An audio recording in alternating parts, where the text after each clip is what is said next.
l'unanimité. Alors, au point 19, le règlement autorisant l'agrandissement et la rénovation de l'aéroport et qui décrète un emprunt de 11 100 000. Alors, ces travaux seront, entre autres, subventionnés à 65 % par le fédéral et le provincial. Les travaux sont faits, alors l'emprunt est fait sur une période de 20 ans, payé à même les revenus généraux, mais aussi compensé par les subventions.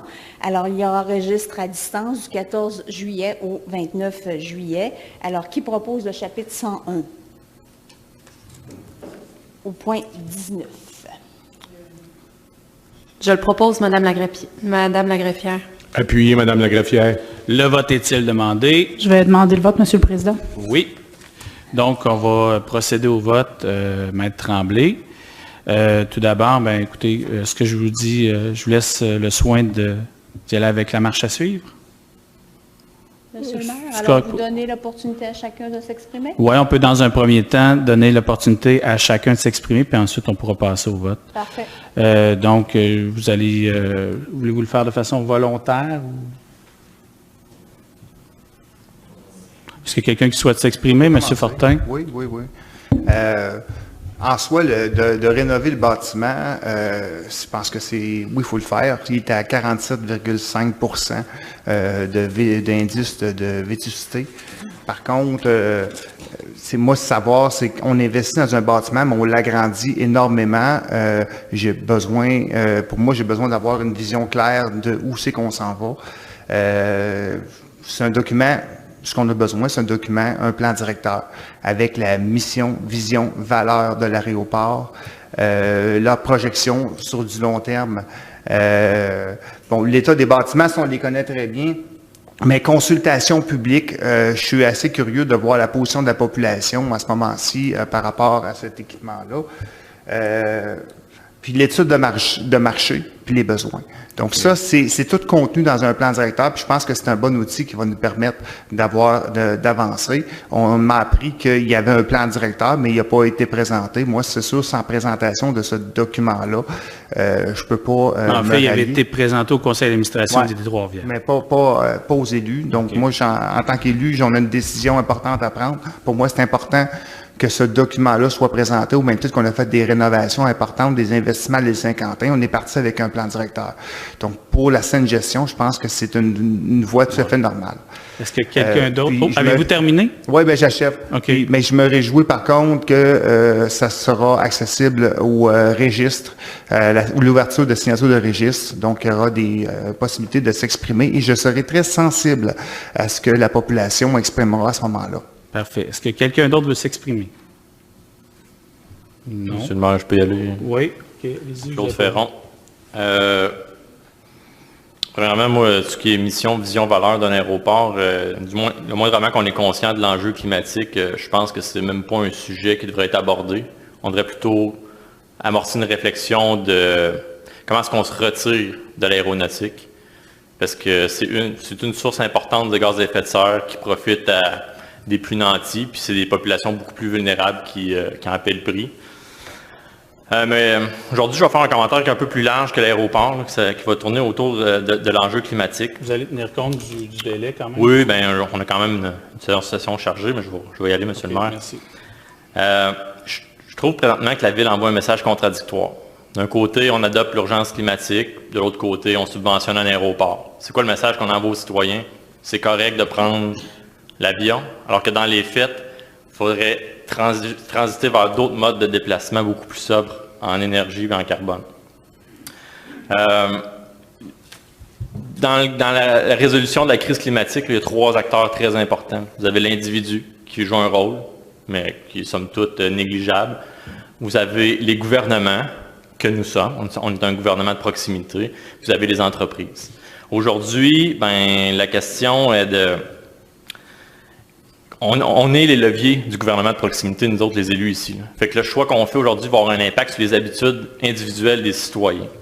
L'emprunt de 11 millions, environ 4 millions de villes, mais encore une fois, on va bâtir un aérogare durable, LEED, éco-certifié, puis qui va consommer de moins en moins de carbone, mais dans les faits, les avions vont continuer à en consommer.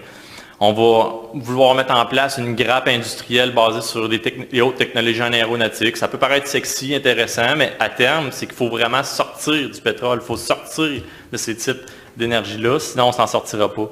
Je rappelle que le budget carbone de chaque être humain en 2050 devra être de 2 tonnes. 2 tonnes annuelles par habitant.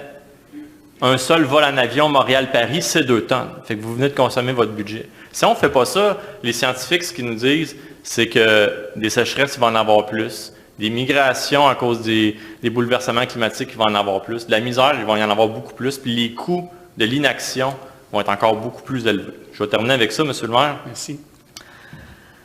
Le climat des prochaines années est déjà malheureusement écrit. Parce que même si on arrête aujourd'hui, il va encore avoir des effets des gaz à effet de serre dans l'atmosphère. Mais il n'est pas encore écrit pour nos enfants puis nos petits-enfants. Donc, ça dépend des actions qu'on va mener aujourd'hui, des décisions qu'on va mener aujourd'hui qui vont avoir des impacts demain.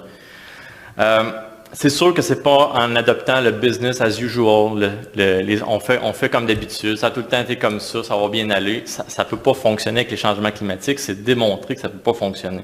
Donc, reporter à demain les changements d'habitude qui sont bien ancrés, ça ne va pas nous sortir de la crise, ça ne va pas se faire par magie. Il y a des choix qui sont très difficiles à faire, excessivement difficiles. C'est très difficile pour moi aujourd'hui de m'opposer à la réfection, à l'agrandissement d'un aérogare, parce que dans les faits, ce qui va arriver, c'est qu'il va y avoir plus d'avions, plus de gaz à effet de serre. C'est démontré que c'est ça qui va arriver. Merci. Donc, est-ce que quelqu'un d'autre souhaite s'exprimer? Bien, Monsieur le Président, d'habitude, la personne qui pose la question ferme le bal, mais si personne d'autre veut y aller, je vais... Mais est-ce que quelqu'un... Okay. Oui, Je vais vous laisser aller. François, on vous écoute. Bon, un micro, j'en ai 2. Ben, Claude, sincèrement, si tu te présentais aux élections fédérales qui s'en viennent, je pense que je voterais pour toi parce que tu es passionné. Moi, la situation ici, c'est qu'on on est des humbles conseillers, là, puis on est guidé par des fonctionnaires, on est guidé aussi, guidé dans le sens, pas téléguidé, mais orienté et aidé, puis par les paliers fédéral et provincial. Quand on a un ministre qui vient, puis qui nous amène une subvention, autant au provincial qu'au fédéral, avec l'appui de toute la grosse fonction publique fédérale et provinciale, ben, c'est difficile de dire non à ça, puis de dire, ben, ça va dans le mauvais sens. Je pense qu'il faut que ça vienne d'en haut. Je comprends que les gestes peuvent venir aussi personnels, mais sincèrement, ici, il y a une problématique, c'est qu'on dirait que c'est nous autres, Trois-Rivières, qu'il faut qu'ils revirent tout le système à l'envers, puis qu'ils donnent l'exemple, alors qu'il y en a qui gagnent au fédéral, puis c'est eux autres qui ont les leviers pour provincial, ils devraient y aller de l'urgence, puis nous aider à atteindre ça avec des subventions, justement, pour nous convertir. Merci. Est-ce que quelqu'un d'autre souhaite s'exprimer? Denis Roy, ensuite Ginette Bellemare. Non? Mon collègue Claude Ferron a dit le mot-clé dans cette situation-là. En ce qui me concerne, en tout cas, c'est contradiction. Moi, je nage en plein dedans. L'an prochain, ça va faire 35 ans que je travaille en développement économique. Dans les années 90, j'ai vu pas une fois, mais 2 fois Trois-Rivières se faire attribuer le titre de capitale nationale canadienne du chômage. On a travaillé à cette époque-là au repositionnement de la ville par rapport à la disparition de son tissu industriel traditionnel qui était les pâtes et papiers. On parle à ce moment-là, tout le monde n'a pas cette distance-là ou cette connaissance-là, mais il y avait quand même 4 moulins à papier qui employaient plus de 1000 personnes chaque. Donc, on n'est plus là. Puis, tu sais, je veux dire, moi, je vis le déchirement, j'ai peut-être un bout de mon quasi-boomer là, qui parle, puis qui n'est pas prêt à tout laisser aller. Tu sais, le pôle aéroportuaire, depuis Globax, puis en tout cas, vous ferez vos recherches, comme disent certains, je veux dire, il y a eu 3 propriétaires au moins de ce qui est EAR aujourd'hui. Mais le pôle aéroportuaire qu'on a mis en place à l'époque, c'est 500 emplois directs, c'est 300 emplois indirects, c'est 93 millions de retombées, donc 40 millions en masse salariale. C'est ce bout-là que je freak un peu à laisser aller. Et dès les débuts, vous pourrez poser la question aux gens d'IDE. Dès les débuts, moi, je me suis enquéri que cet agrandissement-là, cette consolidation-là qui va servir à faire passer l'aéroport à un autre niveau en termes de certification, puis permettre de consolider pour l'aéroportuaire. Je me suis enquis du fait que ce n'est pas se transposer en des accroissements de trafic de l'ordre de 2, 3, 4 fois, mais bien de quelques dizaines de pourcents. Vous me direz qu'à une époque où on doit réduire, c'est trop peu, d'où mon déchirement. Mais en tout cas, j'ai répété autant comme autant que je ne voulais pas voir là. Je me sentirais trahi si je voyais là du trafic aérien de particuliers et puis des liaisons transfrontalières pour du low cost. Moi, ce que je vois, c'est du intra-territoire, puis des destinations vers le nord. Pour toutes ces raisons-là, qui sont bien confuses, ou en tout cas trop claires, on ne sait pas, moi, je me sens obligé de donner mon appui au projet. Parfait, merci. Est-ce que quelqu'un d'autre souhaite s'exprimer? Donc, Mme Mercure, on vous écoute. Bien, évidemment, je vais vous parler du changement climatique. Monsieur le Président, là, on vit les premiers bouleversements climatiques récemment. Les plus pessimistes disent souvent que les humains ne changeront pas tant qu'ils ne seront pas confrontés aux conséquences tangibles des changements climatiques, sauf que là, on y est. On a les deux pieds dans l'eau, on a des barrages qui cèdent, des canicules au printemps. Les plus pessimistes y avaient tort, on ne se réveille pas, on dort dur comme si on était drogué par quelque chose de vraiment très puissant. Aujourd'hui, on va approuver, de toute évidence, parce qu'elle va passer, une dépense de plusieurs millions de dollars pour une infrastructure qui, on le sait, c'est factuel, va empirer le problème, même si ce n'est pas de manière substantielle. Alors qu'on annonce le jour même un exemple d'option beaucoup plus durable, le train à grande fréquence dans le corridor Québec-Toronto. On justifie notre position avec un sondage. Pourtant, des sondages, des consultations, des pétitions dans lesquelles les citoyens nous demandent de prendre action en environnement, on en a plein, mais on ne fait rien, ou en tout cas, on en fait trop peu, à mon sens. On choisit plutôt de les mettre sur les tablettes, ces consultations-là qui nous demandent plus de pistes cyclables, plus de trottoirs, plus d'arbres, des pétitions qui nous demandent de protéger des boisés. Puis surtout, avant de consulter, je trouve qu'on omet un détail important que les gens ne comprennent pas. On omet de les informer que nos budgets sont saturés actuellement. Puis qu'on doit littéralement faire des choix entre davantage d'investissement pour le développement économique ou davantage d'investissement en environnement. C'est là qu'on en est.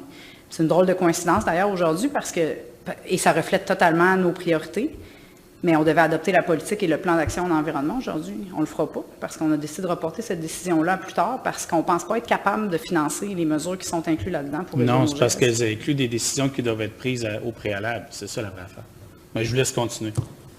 Fait qu'on a décidé de le reporter après la discussion budgétaire parce qu'on n'était pas certain de pouvoir le faire entrer dans le budget. Parce qu'on a fait d'autres choix, parce qu'aujourd'hui, on fait d'autres choix. On fait les choix d'avoir, à mon sens, plus de pain et de jeu, plus de développement économique à court terme, parce que comme le papier des années 90, pour moi, l'aviation, en 2021, c'est du court terme. Plus de touristes, plus d'événements, plus de gros pétards pour endormir tout le monde, et pourquoi pas un aéroport pour des vols, incluant des vols passagers, à 11 millions, même s'il y en a plein autour, même s'il y a un train qui s'en vient. Think big. Bien, qu'on ne s'étonne pas de devoir refuser le plan d'action environnementale ensuite, en septembre, si on le propose au vote, parce que les coffres vont être vides, parce que c'est le choix qu'on va avoir fait. Mais de grâce, ayons le courage et l'honnêteté de l'admettre publiquement, qu'on fait ces choix-là. Puis, au début, je vous disais, on est endormi par quelque chose de très puissant, Monsieur le Président. Ça doit être quelque chose comme le pétrole, la sacro-sainte croissance économique, le statu quo et probablement un peu les votes, malheureusement, selon moi. Parfait. On va maintenant passer au choix. Comme vous le dites si bien, Maître Tremblay, est-ce que vous voulez passer à la mise aux voix? Oui. Alors, M. Bellil, pour ou contre? Oui, je vais être pour. Mme Ginette Bellemare? Oui, pour. Mme Maryse Bellemare? Je suis pour, madame. M. Denis Carpentier? Je suis contre. M. Michel Cormier? Pour, Madame la greffière.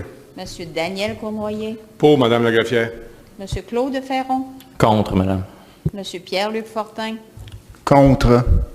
Mme Marie-Annick Mercure? Contre. M. Pierre Montreuil? Je suis contre. Pour. Un lapsus. Je suis pour, Madame la greffière. Parfait. Alors, Mme Valérie Renaud-Martin? Pour, madame la greffière. M. Denis Roy? Pour.